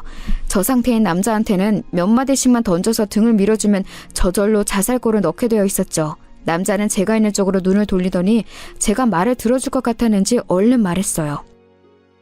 돈 정말 많이 드렸어요. 저 여자 사랑합니다. 무슨 꼴을 해도 사랑해요. 무슨 꼴이라니? 우리 동서가 어때서요? 결혼도 했는데? 결혼을 해도 술집에 나가도 사랑한다고요. 네? 술집요? 저는 놀란 척하면서 슬쩍 동서 쪽을 봤어요. 동서 얼굴이 곧 악귀처럼 변하더니 시뻘개져서 악을 쓰더라고요. 형님, 조용히 해요. 저 새끼 말 하나도 들을 거 없어요. 그냥 정신병자예요. 헛소리라고요. 동서, 그동안 당한 게 많았나 봐. 오래된 사이야? 저 새끼한테 내가 그동안 얼마나 오래 당했는데 거의 10년이 다 되어간다고요. 조금 아까 저 남자 모른다며. 오래전부터 아는 사이라는 거네? 제가 지적하니 순간 거실이 조용해졌어요. 뭐라고 말을 얹기 애매해서 나서지 못하고 있던 시부모님도 안색이 변하셨고 시동생도 순간 창백해지더군요. 동서는 자기가 잘못 말했다는 사실을 깨달았는지 급격하게 말을 더듬기 시작했어요. 그게 아니라요. 그러니까 오래전부터 저를 괴롭혔다는 거죠. 모르는 남자라고 했잖아. 개인적으로 모르는 사이라고요. 그게 무슨 소리야. 너 개명했잖아. 개명 전 이름 난 아는데 불러줘? 너 고등학교 때 나랑 사귀고서 졸업한 후에는 술집 나갔잖아. 술집에서도 내가 제일 큰 손으로 너한테 고객이었는데 이런 식으로 나 버리고서 다른 남자 만나 결혼해도 돼? 남자는 울면서 소리를 질렀어요. 술집 다니면서 오입질하는 놈인데 나름대로 순정은 순정인진 모양이더라고요. 전 술집 호스티스와 그 고객님 사이의 다툼을 시댁 거실에서 보게 되는 상황이라니 너무 예상하지 못했던 터라 어처구니가 없었어요. 남편도 당황스러운지 저한테 조그만 목소리로 속삭이더라고요. 무슨 일인지 당신은 알겠어? 나야 누구보다 잘 알지. 나중에 이야기해줄게. 말 잘 듣는 남편은 알겠다면서 얌전히 고개를 끄덕였습니다. 그리고 뒤에서는 술집 이야기를 듣고 시어머니가 그대로 넘어가시더라고요. 시아버지가 급하게 잡아서 부축하셨는데 시동생이고 동서고 아무도 신경을 안 써서 저하고 남편이 같이 부축해서 방으로 모셔다 드렸어요. 물론 그 와중에도 너무 재미있는 바깥 상황에서 귀가 떨어지질 않았죠. 남편 역시도 시어머니를 걱정하면서도 한편으로는 동서와 그 남자 싸움에서 신경을 뗄 수 없는 게 느껴지더라고요. 이런 게 어디 있어. 내가 너하고 술 마시고 2차 나가려고 돈을 얼마나 썼는데 너 성형수술 하라고 돈도 내가 다 대줬잖아. 고등학교 때 만나서 그때 다 수술했잖아. 너 근데 어떻게 팔자 피겠다고 다른 남자를 만나서 여기서 이러고 있어? 좀 닥치라고! 네가 이런 식으로 하는데 내가 어떤 여자가 붙어있어, 이 쫌생아! 결국 성질이 나버린 동서가 빽소리를 지르는 게 들려왔어요. 오, 드디어 폭발하는구나 싶어서 저는 속으로 흥미진진해서 어쩔 줄을 몰랐죠. 원래도 동서가 자기 성질 못 이기고 말실수하는 경우가 참 많았는데 이번에도 자기 성격을 못 이기더라고요. 그 말을 듣는 남편 눈이 커지면서 저한테 뭔가 말을 하려는데 저는 손가락을 입에 대고 조용히 하라고 했죠. 더 자세히 들어야 하니까요. 시아버지도 화는 나는데 이 상황 자체가 너무 어처구니가 없으신지 아무 말씀이 없으셨어요. 너 그렇게 술집에서 에이스로 일하는 동안 네 매출 내가 다 올려줬잖아. 내 덕분에 에이스였던 거면서. 이 멍청이가. 야, 네가 무슨 다 올려줘? 내 손님이 얼마나 많았는데. 너 맨날 와서 징징대면서 돈도 안 써서 마담언니가 너 얼마나 싫어했는지 알아? 진짜 대화 흘러가는 꼬라지가 가관이더라고요. 그나마 오늘은 신우이가 없어서 중간에 벼락까지 화를 낼 사람이 없어 다행이었죠. 저는 슬쩍 나가서 시동생 안색이 어떤가를 살펴봤어요. 현관문 근처에 선 채로 시동생은 얼굴이 시퍼래져 있더라고요. 동서는 악을 쓰면서 남자하고 사태질하면서 싸우고, 남자는 동서가 미는데도 안 쫓겨나려고 현관문에 몸을 끼운 채로 울 것 같은 표정으로 소리를 지르고 있었고요. 시댁 아파트 라인에 소문 다 났겠네 싶어서 제가 끼어들어야 하나 어째야 하나 고민이 되던 때에 마침내 시동생이 입을 열었어요. 술집 여자였구나. 여보, 그런 거 아니에요. 그런 게 아니라 내 말 좀 들어봐요. 저 이상한 스토커 말만 듣지 말고. 지금 그렇게 다 직접 말해놓고 나더러 뭘 믿으라는 거야? 시동생은 그야말로 곧장 쓰러질 것 같은 얼굴이었어요. 뭐 인생에 이룬 가장 큰 업적이 동서와의 결혼이었던 것처럼 굴었으니 어찌 보면 당연하기도 했죠. 그래서 그렇게 술도 잘 마셨고 나 꼬시기도 잘 꼬셨구나. 난 정말 당신이 타고난 여우인 줄 알았어. 그게 아니라 술집에서 아주 단련한 거였구나. 여보, 그게 아니라니까. 결국 설득하기 힘들었는지 동서는 눈물 작전으로 나가기로 했던 것 같아요. 동서는 아끼처럼 소리를 지르던 얼굴에서 갑자기 울며 차연해진 얼굴로 돌변해서 눈물을 죽죽 흘리기 시작했죠. 여보, 내가 술집 나갔던 건 맞아요. 하지만 그건 정말 사정이 있어서. 내가 얼마나 불행하게 살았는지 알아요? 나 정말 힘들었다고요. 뭐가 힘들어? 너 고등학교 때 얼굴 다 갈아엎고 부모님이 그 돈 다 대줬잖아. 그거 다 받아먹고서 술집 나가서 네 맘대로 살겠다고 도망 나간 거잖아. 내가 다 아는데 어디서 거짓말을 치려고 해? 보통 남자가 너 살아온 인생 다 받아줄 것 같아? 남자는 아주 작정을 한 모양이더군요. 은근슬쩍 뒤에 서서 듣고 있는 저와 남편이 벌어진 입을 다물 수가 없을 정도였어요. 물론 제가 변호사 일을 하면서 상당히 많은 콩가루 집안을 보아오기는 했지만 그게 설마 저희 시댁 시동생 일이 되리라고는 상상도 하지 못했거든요. 제 3자의 일을 보는 것과 그래도 시댁 일을 보는 것하고는 완전히 달랐어요. 동서는 이제 정말 안 되겠는지 그 남자를 끌고서 현관문 밖으로 나가버리더라고요. 남자는 순순히 따라 나갔고 현관문이 닫혔는데도 시동생은 따라 나가지 않았어요. 그냥 멍청하게 닫힌 문만 바라보면서 멍하니 서 있더라고요. 그리고 바깥에서 시끄러운 소리가 나더니 결국 둘 다 같이 완전히 나가버린 것 같았어요. 시아버지도 저희 부부도 시동생도 무슨 말을 해야 할지는 몰라서 멀뚱하게 서로를 바라보고만 서 있었죠. 그러던 끝에 시아버지가 참담한 얼굴로 물어보셨어요. 너는 몰랐던 거지? 네, 아버지. 시동생은 곧 울 것 같은 얼굴이더군요. 저와 남편은 얼른 눈인사만 하고서 가방하고 옷을 챙겨서 시댁을 빠져나왔어요. 이제 시부모님하고 시동생이 해결할 문제인 것 같더라고요. 나와서 차에 타고 집에 가면서 남편이 물어봤어요. 당신은 알고 있었어? 눈치가 뭔가 아는 것 같던데. 이번에는 그래도 어쩐 일로 눈치가 있네? 응, 알고 있었어. 아니, 어디까지? 그리고 어떻게 하다 알게 된 거야? 뭐, 어쩌다 보니 알게 되었지. 그리고 그냥 술집만 나간 것도 아니고 사연이 아주 다양하던걸. 저는 흥신소를 통해 알아냈던 일을 전부 남편한테 말해주었어요. 남편은 처음에는 침착하게 듣다가 결국에는 경악한 표정이 되었죠. 뭐 얼굴 갈아엎고 개명하고 술집 여자 되었다가 미인 대회까지 나가서 팔자 고치려고 결혼한 사람이 재수씨라는데 누가 경악하지 않겠어요. 남편은 그야말로 놀란 얼굴이 되어서 한숨을 쉬었죠. 그놈 순진해가지고 아무것도 모르는 게 어쩌다가 그래도 결혼 상대는 잘 골라왔네 싶더니만 역시나. 뭐? 결혼 상대를 잘 고른 것 같았어? 사람 볼 줄 모르네. 그 정도면 괜찮지 뭐, 사근사근하고. 근데 그런 과거가 있으면 이제 완전히 이야기가 달라지지만. 하여간 남자들이란 여자가 좀 예쁘고 상냥하게 말하면 무조건 결혼 상대로 좋은 줄 알더라고요. 하긴 동서가 희한할 정도로 남편한테 좋은 말만 하기는 했었죠. 아마 술집에서 일하던 가락 같기는 했어요.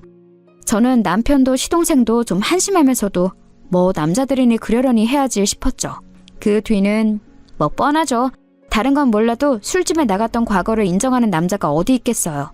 게다가 시동생은 미인대회 출신 미인을 아내로 맞이해서 자기가 우리보다 더 우월해졌다는 자신감에 취해 있었는데 사실은 그 미인이 술집 출신이라고 하니까 완전히 자존심이 구겨져 버린 거였죠. 시동생은 정말 칼같이 이혼 통보를 했고 동서가 들러붙었지만 결국은 돈을 좀 받고서 떨어져 나가버린 모양이더군요.